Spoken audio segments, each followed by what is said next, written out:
हरे कृष्णा। माता अन्नपूर्णा की सदा ही जय हो। आज मैं आप सभी के लिए अन्नपूर्णा माता की व्रत कथा लेकर आई हूँ। अन्नपूर्णा माता का व्रत करने से साधक को शुभ फल की प्राप्ति होती है। अन्न धन के भंडार भरे रहते हैं। एक समय की बात है, काशी निवासी धनंजय की पत्नी का नाम सुलक्षणा था। उन्हें अन्य सब सुख प्राप्त थे, केवल निर्धनता ही उसके दुख का एकमात्र कारण थी। यह दुख उसे हर समय सताता रहता था। एक दिन सुलक्षणा पति से बोली, स्वामी आप कुछ उद्यम करो तब काम चले, इस प्रकार कब तक बैठे रहेंगे। सुलक्षणा की बात धनंजय के मन में बैठ गई और वह उसी दिन विश्वनाथ शंकर जी को प्रसन्न करने के लिए बैठ गया और कहने लगा, हे देवादिदेव विश्वेश्वर, मुझे पूजा पाठ कुछ नहीं आता है, केवल आपके भरोसे बैठा हूँ। इतनी विनती करके वह 2-3 दिन तक भूखा प्यासा बैठा रहा। ये देखकर शंकर भगवान ने उसकी कान में अन्नपूर्णा अन्नपूर्णा अन्नपूर्णा इस प्रकार 3 बार कहा। धनंजय ने सोचा वह कौन है और क्या कह के गया। इसी सोच में वह मंदिर के पुजारी से पूछने लगा कि अन्नपूर्णा कौन है। ब्राह्मणों ने कहा कि तू अन्न छोड़ के बैठा है, सो तुझे अन्न की ही बात सूझती है, जा घर जाकर अन्न ग्रहण करो। धनंजय घर गया, पत्नी से सारी बात कही। वह बोली, नाथ चिंता मत करो, स्वयं शंकर जी ने आपको यह मंत्र दिया है, वे स्वयं ही खुलासा करेंगे, आप फिर जाकर उनकी आराधना करो। धनंजय फिर जैसा तैसा पूजा में बैठ गया। रात्रि में शंकर जी ने आज्ञा दी और कहा कि तू पूर्व दिशा में चला जा। वह अन्नपूर्णा का नाम जपता जाता और रास्ते में फल खाता, झरनों का पानी पीता जाता। इस प्रकार कितने दिनों तक वह चलता गया। वहां उसे चांदी सी चमकती वन की शोभा देखने में आई। सुंदर सरोवर देखने और उसके किनारे कितनी ही अप्सराएं झुंड बनाए बैठी थी। एक कथा सुनती और सब मिलकर माँ अन्नपूर्णा का जयकारा देती। यह अगहन मास की उजेली रात्रि थी और आज से ही व्रत का आरंभ था। जिस शब्द की खोज करने वह निकला था वह उसे वहां पर सुनने को मिला। धनंजय ने उसके पास जाकर पूछा कि ये आप क्या कर रही हो। उन सब ने कहा कि हम माँ अन्नपूर्णा का व्रत करती हैं। धनंजय ने पूछा, व्रत पूजा करने से क्या होता है, यह किसी ने किया भी है, इसे कब किया जाता है, कैसा व्रत है और कैसी विधि है, मुझे विस्तार से बताओ। अप्सराएं कहने लगी, इस व्रत को सब कोई कर सकते हैं। 21 दिन तक के लिए 21 गांठ का सूत लेना चाहिए। 21 दिन यदि ना बने तो 1 दिन का उपवास करें और ये भी ना बने तो केवल कथा सुनकर प्रसाद लें।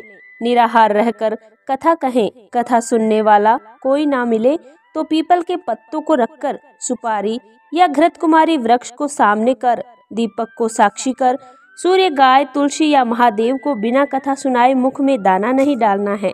यदि भूल से कुछ पड़ जाए तो अगले दिन फिर उपवास करें। व्रत के दिन क्रोध ना करें और झूठ ना बोले। धनंजय बोला कि इस व्रत को करने से क्या होगा। अप्सराएं कहने लगी, इसे करने से अंधों को नेत्र मिले, लूलों को हाथ मिले, निर्धन के घर धन आए और बांझी को संतान मिले, मूर्ख को विद्या आए। जो जिस कामना से व्रत करे उसकी इच्छा माता पूरी करती है। वह कहने लगा, बहनों मेरे पास तो धन भी नहीं है और विद्या भी नहीं है, मैं तो दुखिया ब्राह्मण हूँ, क्या मुझे इस व्रत का सूत मिलेगा। सभी बोली कि हाँ भाई, तेरा कल्याण हो, हम तुम्हें अवश्य सूत देंगी। धनंजय ने व्रत किया। व्रत पूरा हुआ तभी सरोवर में से 21 खंड की सुवर्ण सीढ़ी हीरा मोती जड़ी हुई प्रकट हुई। धनंजय अन्नपूर्णा अन्नपूर्णा कहता जाता और न जाने कितनी ही सीढ़ियां नीचे उतर गया। उतरने पर वह देखता है कि करोड़ों सूर्य से एक प्रकाशमान अन्नपूर्णा का मंदिर है। उसके सामने सुवर्ण सिंहासन पर माता अन्नपूर्णा विराजमान है। सामने भिक्षा हेतु शंकर भगवान खड़े हैं। देवगणाएं चंवर डुला रही हैं। कितनी ही हथियार बांधे पहरा देती है। धनंजय दौड़कर जगदम्बा के चरणों में गिर गया। देवी उसके मन का क्लेश जान गई। धनंजय कहने लगा, माता आप तो अंतर्यामिनी हो, आपको अपनी दशा क्या बताऊं। माता बोली, मेरा व्रत किया है, जा संसार तेरा सत्कार करेगा। माता ने धनंजय की जिह्वा पर बीज मंत्र लिखा। अब तो उसके रोम रोम में विद्या प्रकट हो गई। इतने में वह देखता है कि वह काशी विश्वनाथ के मंदिर में खड़ा है। माँ का वरदान लेकर धनंजय घर आया। सुलक्षणा से सारी बात कही। माताजी की कृपा से उसके घर में संपत्ति उमड़ने लगी। छोटा सा घर बहुत बड़ा गिना जाने लगा। जैसे शहद के छत्ते में मक्खियां जमा होती है, उसी प्रकार अनेक सगे संबंधी आकर उसकी बड़ाई करने लगे, कहने लगे, इतना धन और इतना बड़ा घर, संतान सुख ही नहीं है तो इस कमाई को कौन भोगेगा। सुलक्षणा को संतान नहीं है, तुम दूसरी शादी कर लो। अनिच्छा होते हुए भी धनंजय को दूसरा विवाह करना पड़ा और सती सुलक्षणा को सौत का दुख उठाना पड़ा। इस प्रकार दिन बीत गए और अघन मास आया। नए बंधन से बंधे पति से सुलक्षणा ने कहलाया कि हम व्रत के प्रभाव से सुखी हुए हैं, इस कारण यह व्रत हमें छोड़ना नहीं चाहिए। यह माता जी का प्रताप है जो हम इतने सुखी और संपन्न हैं। सुलक्षणा की बात सुन धनंजय उसके यहाँ आया और व्रत में बैठ गया। नई बहू को इस व्रत की खबर नहीं थी, वह धनंजय के आने की राह देख रही थी। दिन बीतते गए और व्रत पूर्ण होने में 3 दिवस बाकी थे कि नई बहू को खबर पड़ी। उसके मन में ईर्ष्या की ज्वाला दहकने लगी। सुलक्षणा के घर आ पहुंची और वहां भगदड़ मचा दी। वह धनंजय को अपने साथ ले गई।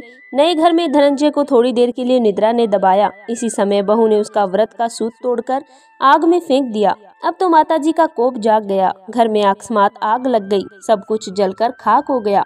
सुलक्षणा जान गई और पति को फिर अपने घर ले आई। नई बहू रूठकर पिता के घर जा बैठी।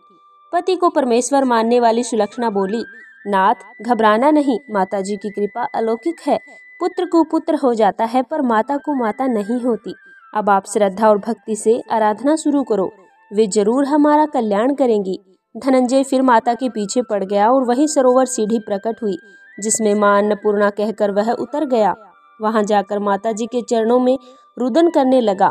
माता प्रसन्न होकर बोली, यह मेरी स्वर्ण की मूर्ति ले जाओ, इसकी पूजा करना और तू फिर से सुखी हो जाएगा। जा, तुझे मेरा आशीर्वाद है।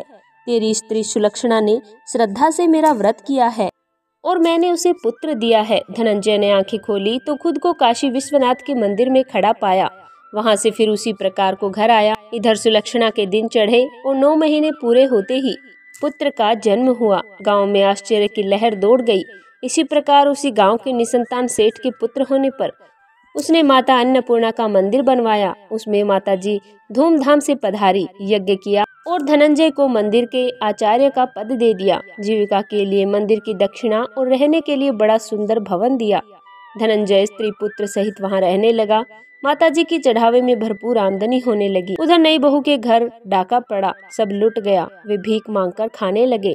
धनंजय, सुलक्षणा और उसका पुत्र माता जी की कृपा से आनंद से रहने लगे। हे माता जी, जिस प्रकार आपने ब्राह्मण के घर भंडार भरे, वैसे सभी के भरना।